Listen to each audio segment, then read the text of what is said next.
পরাশরে নমস্কারী মৈত্র মহাশয় কহিলেন, কহ পুন বিষ্ণু লীলাচয়। সৃষ্টি পর্বে আছে যত সৃষ্টির কাহিনী, পূর্বে যাহা জিজ্ঞাসিনু ওহে মহামুনি। বিস্তারিয়া সেই কথা করহ কীর্তন, ব্যাকুল বাসনা মম করিতে শ্রবণ। শুনো মহামুনি সেই পরম পবিত্র, শুনিয়াছি উত্তান পা ধ্রুবের চরিত্র। কিন্তু প্রিয়ব্রত কথা শোনা নাহি হয়, সেসব কাহিনী মোরে বল মহাশয়। প্রিয়ব্রত রাজা তিনি কয় পুত্র পায়, প্রসন্ন হইয়া কহ শুনি মহাশয়। মৃদুহাস্য করি কহে পরাশর মুনি, প্রকৃতি পর্বের কথা কহিব এখনি। মন দিয়া শুনো তাহা করিব কীর্তন, যাহার শ্রবণে হয় পাপ বিমোচন। কর্দম নামেতে পূর্বে ছিল প্রজাপতি, একমাত্র কন্যা তার অতি রূপবতী। সেই কন্যা প্রিয়ব্রত বিবাহ করিল, তার গর্ভে 2 কন্যা জনম লভিল। তার 10 পুত্র জন্মে শুনো মহাশয়, নামের সংবাদ তার করিব নিশ্চয়। সম্রাট ও কুক্ষী 2 তনয়ার নাম, তনয় গণের নাম শুনো মতিমান। অগ্নিধ্র ও অগ্নিবাহ মেধা বপুষ্মান, মেধাতিথি ভব্যপুত্র আর দ্যুতিমান। শ্রবণ ও জ্যোতিষ্মান হয় 10 জনে, প্রিয়ব্রত হতে ভবে লভিল জনম। তার মধ্যে মেধানন্দ অগ্নিবাহু আর জাতিশ্বর 3 জন শুনো গুণাধার। 3 জন মহাভাগ যোগপরায়ণ, তাই সে রাজত্ব তারা না করে গ্রহণ। নির্মল ও নির্মৎসর যোগে 3 জন, ফলের আকাঙ্ক্ষা নাহি করিয়া কখন। সদা তিনি করিতেন পুণ্য ক্রিয়া অনুষ্ঠান, তদন্তর কি হইল শুনো মতিমান। রাজ্য লাভে পরণমুখ হেরি 3 জনে, মহারাজা প্রিয়ব্রত ভাবি নিজ মনে। মনে মনে আর 7 ডাকি পুত্রগণ, বিভাগ করিয়া পৃথ্বী করেন প্রদান। তাই সপ্তদ্বীপাস্য সাগর আসে ধরণী, বিভাগ করিয়া দেয় সবে নৃপমণি। সেই হতে জানিবে অগ্নিধ্র নন্দন, জম্বুদ্বীপ অধিপত্য করিল গ্রহণ। মেধাতিথি হয় প্লক্ষদ্বীপের ঈশ্বর, শাকদ্বীপ অধিপতি ভব্য গুণধর। শালমল দ্বীপের রাজা হইল বপুষ্মান, কুশদ্বীপ অধিপতি হন জ্যোতিষ্মান। ক্রৌঞ্চ দ্বীপে দ্যুতিমান হইল নরপতি, পুষ্কর দ্বীপেতে রায় শবন সুমতি।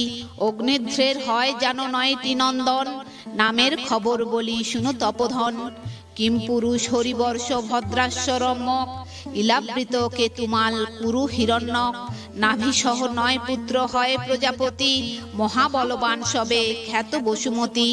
জম্বুদ্বীপ 9 ভাগ করি তাব পরে, অগ্নিধ্র সে 9 পুত্রে সম্পাদন করে। জ্যেষ্ঠ পুত্র হয় নাভি শুনো বরাবরে, হিমগিরি দক্ষিণাংশে অধিকার করে। হেমকূট নামে গিরি খ্যাত চরাচর, কিম পুরুষ হয় তার দক্ষিণ ঈশ্বর। নিষদের দক্ষিণাংশ হরিবর্ষ হয়, সুমেরুর চারিপাশে ইলাবৃত রয়। নীলাচল গিরি নাম খ্যাত চরাচর, তাহার উত্তরে রম্যক নরবর। শ্বেতগিরি উত্তরাংশ হিরণ্যক পায়, শৃঙ্গমান উত্তরাংশ কুরু নররায়। সুমেরুর পূর্ব ভাগে ভদ্রাস্য নৃপতি, পশ্চিমাংশে কেতুমাল হলেন ভূপতি। সেই দিন হতে ঋষি সেই সব স্থান, তাহাদের নামে খ্যাত হয় ধরাধাম। নাভিবর্ষ হরিবর্ষ ইলাবৃত বর্ষ, কেতুমাল বর্ষ আর ভদ্রাশ্বর বর্ষ। হিরণ্যক বর্ষ আর কিম পুরুষ বর্ষ, কুরু বর্ষ আর ঋষে রম্যক বর্ষ।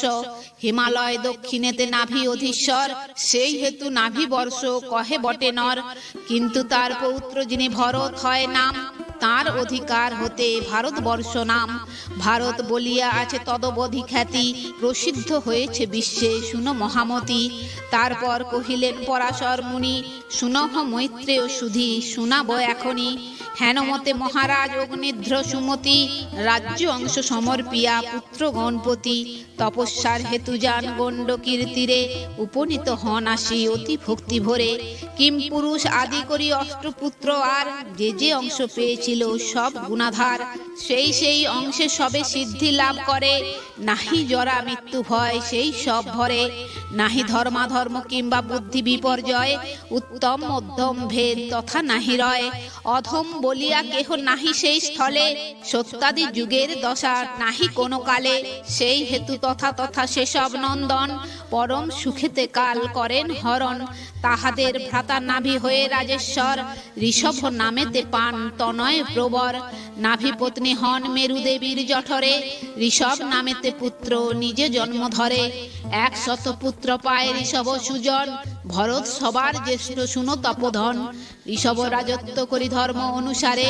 অসংখ্য যজ্ঞ অনুষ্ঠান করে জ্যেষ্ঠ পুত্র ভরতের করি রাজ্যদান নিজে রায় পুলস্থ আশ্রমেতে যান বানপ্রস্থ বিধানেতে ঋষভ সুমতি তপস্যার হেতু সেথা করেন বসতি জীর্ণ শীর্ণ ক্রমে তার হইল কলেবর সর্বশিরা দেখা দিল অঙ্গের উপর নাহি হবে বাক্য লাভ কভু কারো শনে হেন বাঞ্ছা নরপতি করি নিজ মনে মুখেতে উপল খণ্ড করিয়া অর্পণ কঠোর তপেতে ক্রমে হয় নিমগন এইভাবে ক্রমে সেই নরপতি তপ বলে লাভ করে পরমা সুগতি পুণ্যধাম নাভি বর্ষ যেই স্থান ছিল পুণ্যবতী ভরতেরে প্রদান করিল সেই পুণ্যধাম নাম ভারতবর্ষ হয় পবিত্র বলিয়া ভবে আছে পরিচয় সেই ভরতের হয় ধার্মিক তনয় সুমতি তাহার নাম শুনো মহাশয় প্রজার পালন করি ন্যায় অনুসারে বহু যজ্ঞ অনুষ্ঠান করে ভক্তি ভরে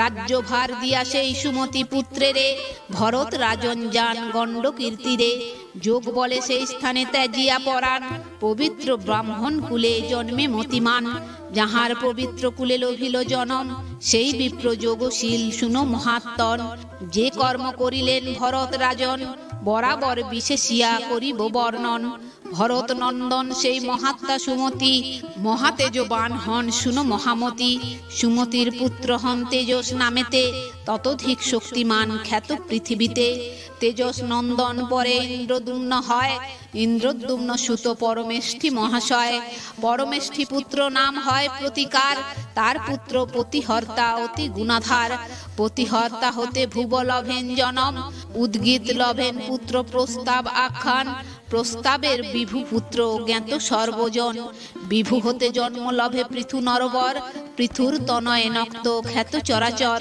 নক্তের নন্দন হয় গয় মহাশয় গয় পুত্র নর নাম পুরাণেতে কয় নরের পুত্রের নাম বিরাট জানিবে তার পুত্র মহাবীর্য হইলেন তবে ধীমান হইল মহাবীর্যের নন্দন মহান্ত ধীমান পুত্র জ্ঞাত ত্রিভুবন মহান্তের পুত্র হয় মনুষ্য নামেতে তষ্টা পুত্র জন্ম লভে মনুষ্য হইতে তষ্টার ঔরসে জন্ম বিরজ নাম ধরে বিরজের পুত্র রজ হয় পরস্পরে রজ হতে শতজিৎ জনম লভিল শতেক নন্দন শতজিৎ ক্রমে পাইল অসংখ্য প্রজার বৃদ্ধি ভারত আগারে তাহারা তাহার মূল জানিবে অন্তরে তাহাদের বংশে জন্ম যেই জন তাহারা ভারতবর্ষে করেন ভ্রমণ স্বয়ম্ভূর মন্বন্তরে সৃষ্টির কাহিনী কহিনু তোমার পাশে ওহে মহামুনি বরাহ কল্পের পূর্বে কহে গুণাধার যতদিন মনুরাজ্য কর এ সবার সেই সব কথা বলি করহ শ্রবণ